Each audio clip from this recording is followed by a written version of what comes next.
Hi, I'm Rachhana Joshii.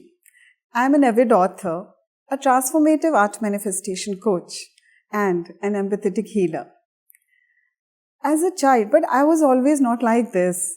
As a child, I was very timid, shy, and an introvert child, I would say. So I remember an incident when I was very small. I just came to class 1 standard, and I went to my first class, and I was looking for the class. I was really afraid from deep within. And once I entered the classroom and kept my bag, and my hand was there on the door, and it was very windy that day. And the door slammed. The door got slammed and my hands came in between. But I was so shy and I was so afraid to tell it to somebody. I didn't even share with my friends in the class. And I just went and sat in the room. So that was my moment. And I was just sitting, and the class teacher came, and teacher started asked us to open the notebooks and start writing. And that moment, when I picked up the pen, I could not pick up my pencil. And one of my friends told the teacher that it was that she's got hurt, and the teacher came in between and told me that okay, you've got hurt, and sent me back home. So just giving you an example that how timid I was, and I was really afraid of people and putting up myself and talking to anybody. So that's how I was. And when I was very small, when I started to talk, I developed the habit of stuttering, and due to which I would not express myself. And although my mother helped me overcome that habit, and I could actually, but that fear always remained with me, to speak up in front, to express myself out there. So that was my challenge as a child. So I would like to share one of my experience when I was in class 6 standard. That was again my first day in class 6, and we were all out.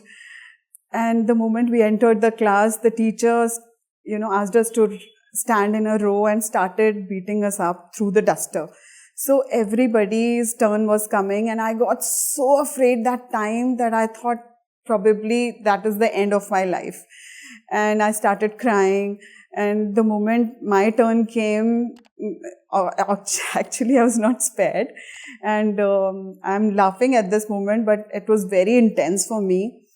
And after that, I could, I developed those deep fears inside me, because the whole year went by dealing with my fears.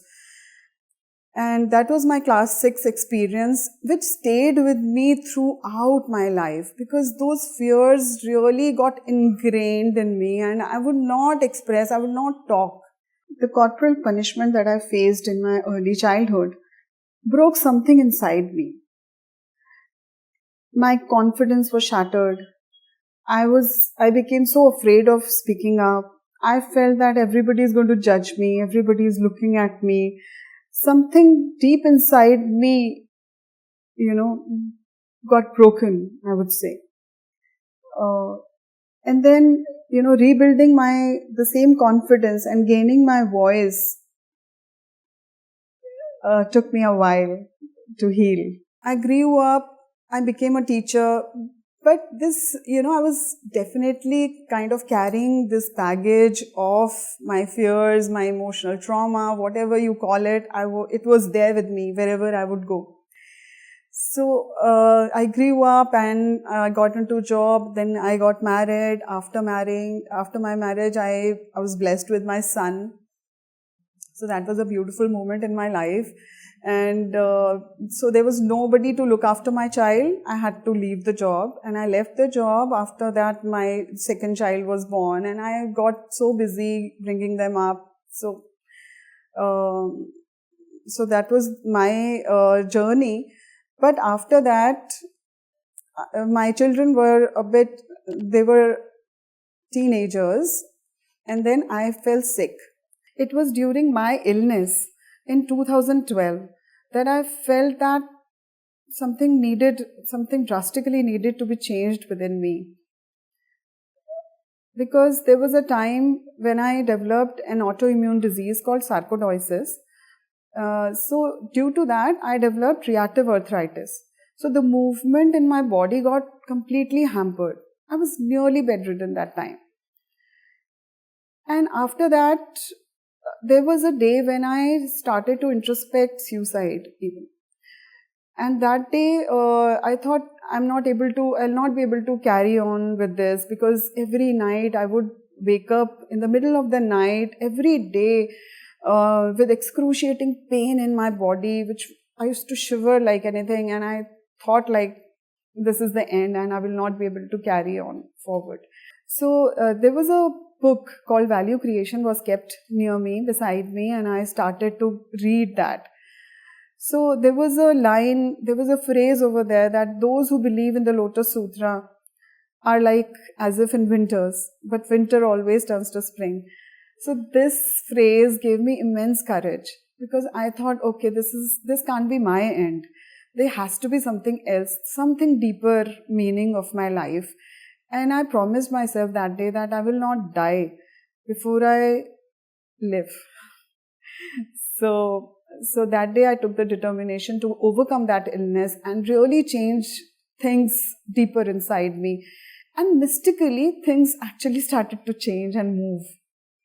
So the day I got married, I got so much involved in my household activities and playing the roles that I was supposed to be playing as a mother, as a wife, as a daughter-in-law, and everything started to shift.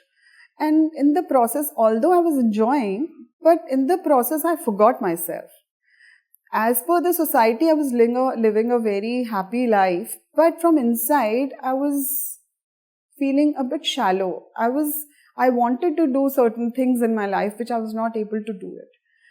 So that was the moment where I felt that actually my life was not going in the proper direction which should have taken. Externally, I was a mother, I was a caretaker, I was a homemaker. But from inside, I was feeling very empty. And then everybody thought that I'm very happy from inside also. Everything looks perfect. But from inside, I was feeling somewhere stagnation had built up inside me. So my Buddhist practice played an important role in my recovery and my self-discovery, I would say, because chanting became a pivotal role in my life, and it gave me a lot of strength and courage. And from a broken person to empowerment, I would say my Buddhist practice has really helped me overcome my traumas, my painful incidents, and it gave me immense confidence in myself. Plus, it gives me a lot of hope that time. It gave me a lot of hope and courage to face the situations that I was in. Art has been an integral part of my life, because I would say that during my childhood also, it always used to give me a lot of peace from inside. But hardly did I know that time that it's actually healing me. And during my recovery phase, when I was ill, and then it took me a while to recover actually. It took me around 1 year to recover from that phase. So during that time, I started to explore more about art. I started to do art journaling. I started to learn art therapy. So that gave me a lot of inner peace, and I started to heal, from inside.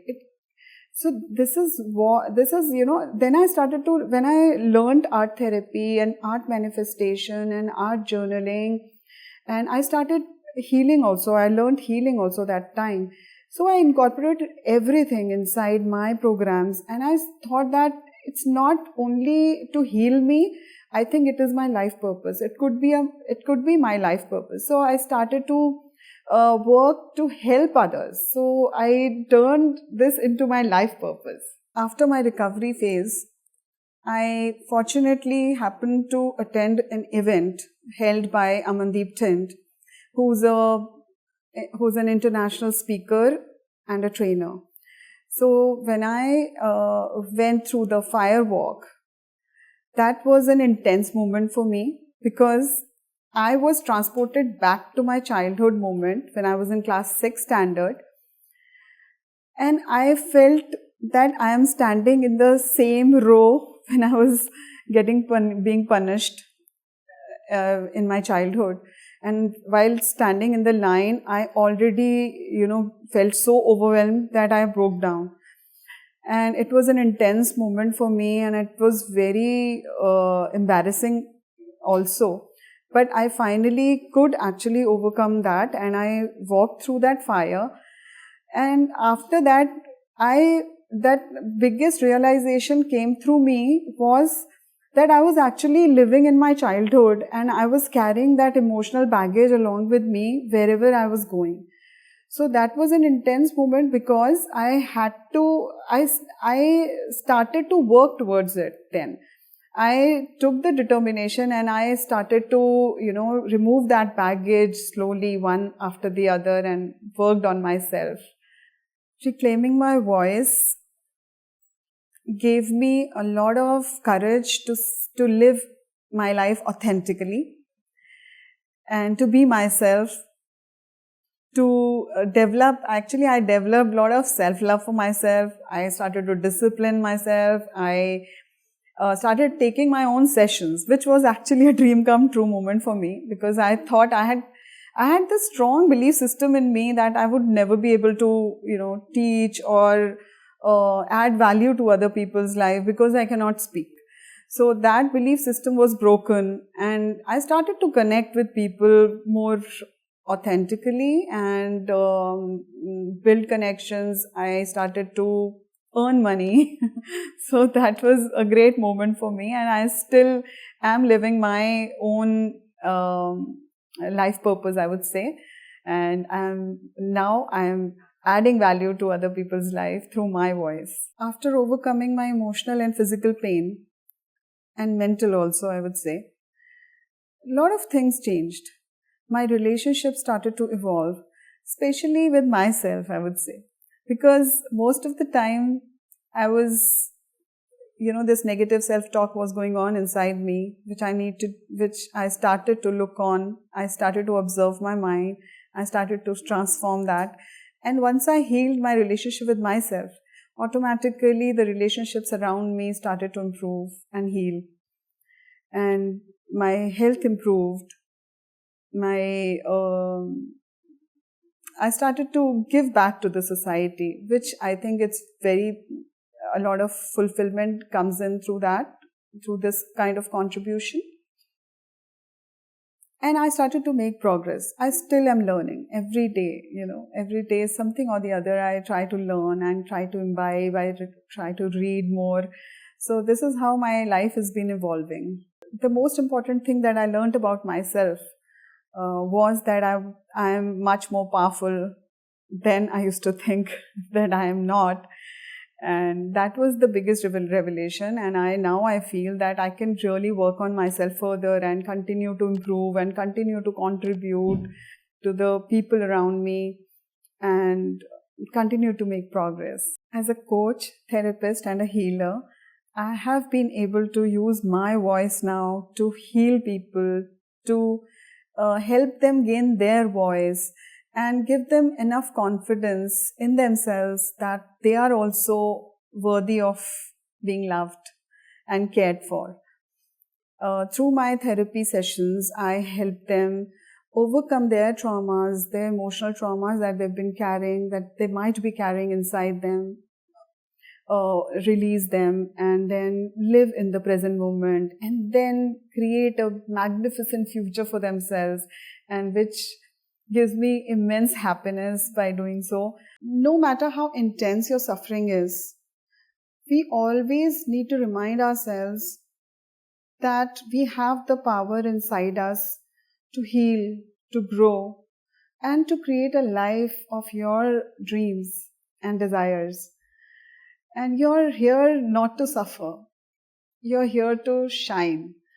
So this is what a small reminder from my side to you or to myself I would like to remind my younger self each and every day that I'm always there for her. I'm always there no matter what she's going through, and give her the reassurance that no matter how tough it gets, but I'm always going to be around her, to love her, to not to judge her, and love her unconditionally.